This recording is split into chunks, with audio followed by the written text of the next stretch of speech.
Hello everyone, welcome to our channel bright game. And आज का हमारा टॉपिक है एटॉमिक स्ट्रक्चर का डी ब्रॉगली समीकरण। यह बीएससी फर्स्ट ईयर की इनऑर्गेनिक केमिस्ट्री का यूनिट फर्स्ट का क्या है टॉपिक है। तो आज हम लोग एटॉमिक स्ट्रक्चर से ये जो डी ब्रॉगली समीकरण है इसको पढ़ेंगे। इसको पढ़ने से पहले सर्वप्रथम हम लोग को ये जानना जरूरी है कि एटम्स या एटॉमिक थ्योरी या एटम्स का खोज किस प्रकार से हुआ है या कब हुआ है। तो ठीक है, तो सर्वप्रथम जॉन डाल्टन ने 1803 में एटॉमिक थ्योरी का प्रतिपादन किया। और इससे भी पहले जो हमारे इंडिया के जो फिलोसोफर थे उन्होंने, जो महर्षि कणाद हैं इंडियन फिलोसोफर, उन्होंने सर्वप्रथम ये जो एटम्स के बारे में बताया था। उन्होंने कहा था कि जो हमारे आसपास जितने भी ये जो कण या जो भी चीज़ दिखते हैं ये सब क्या बनते हैं, अविभाज्य, ये जो क्या है पदार्थ है वो सब छोटे छोटे इंडिविजिबल यानी कि अविभाज्य कणों से मिलकर बने होते हैं, जिसे क्या कहते हैं, एटम कहते हैं। जो हमारे इंडियन फिलोसोफर, ठीक है, जो महर्षि कणाद हैं, उन्होंने सर्वप्रथम इसे बताया था एटम्स के बारे में। उसके पश्चात फिर बहुत सारे ग्रीक के भी जो फिलोसोफर थे उन्होंने भी बताया कि जो एटम हैं वो अत्यंत छोटे छोटे कणों से मिलकर बने होते हैं, जैसे कि प्लूटो, अरस्तु, डेमोक्रिटस, ल्यूसियस ये। उसके पश्चात फिर जॉन डाल्टन ने जो 1803 में उन्होंने एक थ्योरी दिया, इसी मान्यता को मानते हुए उन्होंने भी बताया। 1803 में जॉन डाल्टन ने एटॉमिक थ्योरी दिया और इन्होंने भी बताया कि जो एटम्स हैं वो क्या होते हैं, अत्यंत छोटे छोटे अविभाज्य कणों से मिलकर बने होते हैं। एटम्स नहीं, जो पदार्थ हैं या जो कण हैं वो अत्यंत छोटे छोटे कणों, जो पदार्थ है अविभाज्य कणों से मिलकर बने होते हैं, जिसे एटम्स कहा जाता है।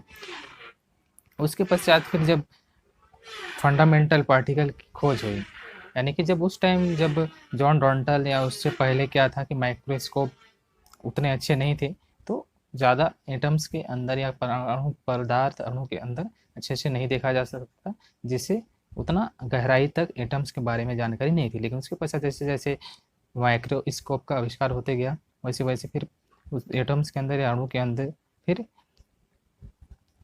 रिसर्च किया गया, जिससे और भी पार्टिकल के बारे में पता चलते गया, जिसमें सर उसके पश्चात फिर फंडामेंटल पार्टिकल की खोज हुई। फंडामेंटल पार्टिकल की खोज जे थॉमसन ने किया था, तथा उसके साथ भी और भी वैज्ञानिक थे जिन्होंने अपने अपने मत उसमें दिए थे। ठीक है, तो जो फंडामेंटल पार्टिकल में जे थॉमसन ने ये बताया था कि जो एटम्स ही सबसे छोटे मतलब छोटे कण नहीं होते हैं, बल्कि जो एटम है वो भी बहुत से छोटे छोटे सूक्ष्म कणों से मिलकर बने होते हैं, जिन्हें क्या कहा जाता है, इलेक्ट्रॉन, प्रोटॉन, न्यूट्रॉन। ठीक है, इलेक्ट्रॉन की खोज या फिर फंडामेंटल पार्टिकल की खोज सर्वप्रथम यानी कि जे थॉमसन ने किया। लेकिन इलेक्ट्रॉन के जो क्या इन्होंने जे थॉमसन ने सिर्फ ये बताया था। उसके पश्चात फिर विलियम क्रॉक्स ने इसकी खोज किया। उसके बाद मोलिकन ने क्या दिया, उनके मास के बारे में बताया। ये सब वैज्ञानिक थे। उसके पश्चात फिर प्रोटॉन की खोज गोल्डस्टीन ने की और न्यूट्रॉन ने की खोज जेम्स चैडविक ने की। ठीक है, ये जे थॉमसन ने क्या किया था, सर्वप्रथम डिस्चार्ज ट्यूब का आविष्कार किया था। इससे इन्होंने ये सब पार्टिकल्स के बारे में, इससे फिर आगे अनेक वैज्ञानिकों ने ये खोज किया। इन्होंने बताया था कि जो पार्टिकल हैं वो क्या होते हैं, अत्यंत जो एटम है वो अत्यंत छोटे छोटे कणों से मिलकर बने होते हैं, जो इलेक्ट्रॉन, प्रोटॉन, न्यूट्रॉन है। और ये जो इलेक्ट्रॉन, प्रोटॉन, न्यूट्रॉन है वो इस प्रकार से होते हैं। ये क्या है, एटम है, ये क्या है, एटम है जो इलेक्ट्रॉन प्रोटॉन से निकल बनाता है, जहाँ पर प्रोटॉन क्या होता है, मध्यम होता है, और ये क्या होता है, पॉजिटिव चार्ज होता है। और जो इलेक्ट्रॉन है उसके चारों ओर क्या होते हैं, वितरित होते हैं, जो नेगेटिव चार्ज युक्त होते हैं। ठीक है, उसके पश्चात जो प्रोटॉन के अंदर में एक न्यूट्रॉन भी पाया जाता है, जो चार्जलेस होते हैं, यानी कि उनमें चार्ज नहीं होता है। ठीक है, उसके पश्चात फिर विभिन्न वैज्ञानिकों ने जब माइक्रोस्कोप का नए माइक्रोस्कोप, जो हाई इंटेंसिटी वाले माइक्रोस्कोप का आविष्कार होते गया, उसके पश्चात फिर विभिन्न वैज्ञानिकों ने अपने मत प्रस्तुत करते गए एवं नए नए डिस्कवरीज करते गए। उनमें से उसके पश्चात फिर जब फंडामेंटल पार्टिकल की डिस्कवरी हो गई, उसके पश्चात फिर वेव थ्योरी दिया गया। उसके पश्चात क्वांटम थ्योरी आया, फिर डुअल नेचर आया। तो ये सब थ्योरी आगे हम लोग पढ़ेंगे। तो आज फिर हम लोग स्टार्ट करते हैं इसी में से क्या, डी ब्रोगली समीकरण।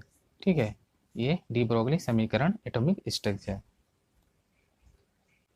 तो चलिए स्टार्ट करते हैं डी ब्रोगली समीकरण। लुईस डी ब्रोगली ने सन 1924 में बताया कि जिस प्रकार प्रकाश जो सामान्यतः तरंग है कण की भांति व्यवहार करता है, यानी कि डी ब्रोगली ने बताया कि जिस प्रकार से जो प्रकाश है वो सामान्यतः तरंग है, यानी कि जो वेव है वो कण की भांति व्यवहार करता है, तो उसी प्रकार पदार्थ के जो छोटे छोटे कण हैं जैसे कि इलेक्ट्रॉन, प्रोटॉन, न्यूट्रॉन, यहाँ तक कि परमाणु या एटम, जो सामान्यतः एक कण है तरंग की भांति व्यवहार करेगा। डी ब्रोगली ने ये बताया वेव थ्योरी के अनुसार कि जिस प्रकार जो सामान्यतः जो प्रकाश वो क्या है, वेव नेचर का होता है, उसी प्रकार पदार्थ भी क्या होते हैं, वो कण होते हैं, लेकिन वेव के समान क्या करते हैं, नेचर उनका होता है। इलेक्ट्रॉन, प्रोटॉन जो परमाणु के समान एक कण है जो तरंग की भांति भी व्यवहार करेगा।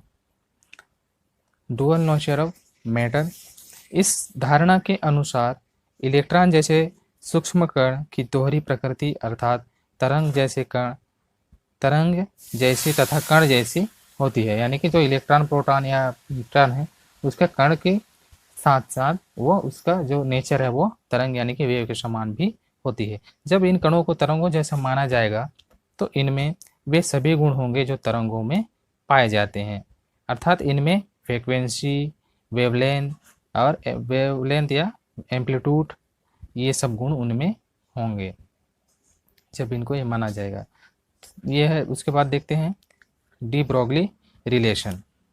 डी ब्रोगली ने फिर ये इस थ्योरी के अनुसार रिलेशन दिया क्वांटम सिद्धांत या क्वांटम थ्योरी से किसी फोटॉन की ऊर्जा। ठीक है, क्वांटम थ्योरी से किसी फोटॉन की ऊर्जा क्या होती है, ऊर्जा यानी energy is equal to h nu. ठीक है, जहाँ पर एच क्या है, यूनिवर्सल कांस्टेंट या फिर इसे प्लांक कांस्टेंट भी कहा जाता है। ये न्यू है, न्यू इज इक्वल टू क्या है, फ्रीक्वेंसी या रेडिएशन, फ्रीक्वेंसी ऑफ रेडिएशन या रेडिएशन का क्या होता है, ये फ्रीक्वेंसी, जिसे न्यू से डिनोट किया जाता है। ठीक है, उसके बाद फिर आइंस्टाइन समीकरण से E is equal to m c square, यानी कि आइंस्टाइन का जो समीकरण E is equal to m c square, जहाँ पर m क्या है, द्रव्य की मात्रा, यानी कि द्रव्य की मात्रा है या मास, या c इज इक्वल टू प्रकाश का वेग, जहाँ c क्या है, प्रकाश का वेग है। तो ये जो समीकरण 1 एवं समीकरण 2 को जब एक साथ मिलाएंगे तो h nu is equal to m c square या m is equal to h nu upon c square. ठीक है, जहाँ m इज इक्वल टू क्या है, h nu upon c square, या फिर हम इस प्रकार से लिख सकते हैं h nu upon c is equal to m c, या h upon lambda is equal to m c. ठीक है, h upon lambda is equal to क्या होता है, एम सी, क्योंकि c इज इक्वल टू क्या है, nu upon lambda, and nu upon c is equal to क्या होता है, 1 अपॉन लेमडा। तो इस प्रकार से हम लोग इस समीकरण को सम अप कर सकते हैं, lambda is equal to h upon m c. ठीक है, और ये जो समीकरण 3 है ये क्या बताता है, प्रकाश के कण, जो समीकरण 3 है, प्रकाश के कण फोटॉन के लिए प्राप्त होता है। ठीक है, ये फोटॉन के कण के लिए क्या होता है, प्रकाश के कण फोटॉन के लिए समीकरण प्राप्त किया जाता है, जहाँ सी क्या है, प्रकाश का वेग है, ये क्या है, प्रकाश का वेग है, प्रकाश के कण के लिए इस समीकरण का प्राप्त किया जाता है।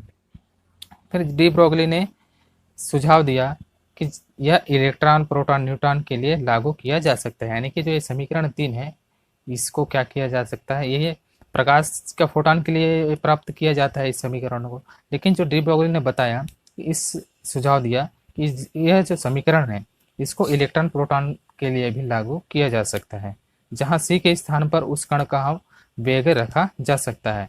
सी क्या है, प्रकाश का वेग है, तो हम सी के स्थान पर किसी जो कण के बारे में हम जब बता रहे हैं तो कण का वेग को इस स्थान पर रखा जा सकता है, और कण का वेग क्या होता है, कण का वेग v से डिनोट किया जाता है। ठीक है, तो इसको हम इस प्रकार से लिख सकते हैं समीकरण 3 को, lambda is equal to h upon m v, v क्या है, कण का वेग। ठीक है, ये जो समीकरण 4 है इस समीकरण को डी ब्रोगली समीकरण भी कहा जाता है। ठीक है, ये क्या है, डी ब्रोगली समीकरण है, समीकरण 4। समीकरण 4 को डी ब्रोगली समीकरण कहा जा सकता है तथा समीकरण 4 को निम्न प्रकार से हम लिख सकते हैं, lambda is equal to h upon m into v, जहाँ एम क्या है, द्रव्यमान, और वी वेग, प्रकार कण का वेग, is equal to h upon p, p क्या है, संवेग यानी कि मोमेंटम। चूंकि तरंग दैर्घ्य lambda directly proportional to 1 upon p, जहाँ पर एच क्या है, कांस्टेंट, और ये संवेग यानी कि momentum p directly proportional to 1 upon lambda, 1 upon lambda के डायरेक्टली प्रोपोर्शनल होता है। ठीक है, p क्या है, मोमेंटम यानी कि संवेग। किसी गतिशील कण का संवेग उसके तरंगदैर्घ्य के व्युत्क्रमानुपाती होता है। ठीक है, किसी गतिशील कण का संवेग उसके तरंगदैर्घ्य के व्युत्क्रमानुपाती होता है। आई होप आपको ये समझ में आया होगा। Thank you for watching this video. Please like, subscribe, share and comment.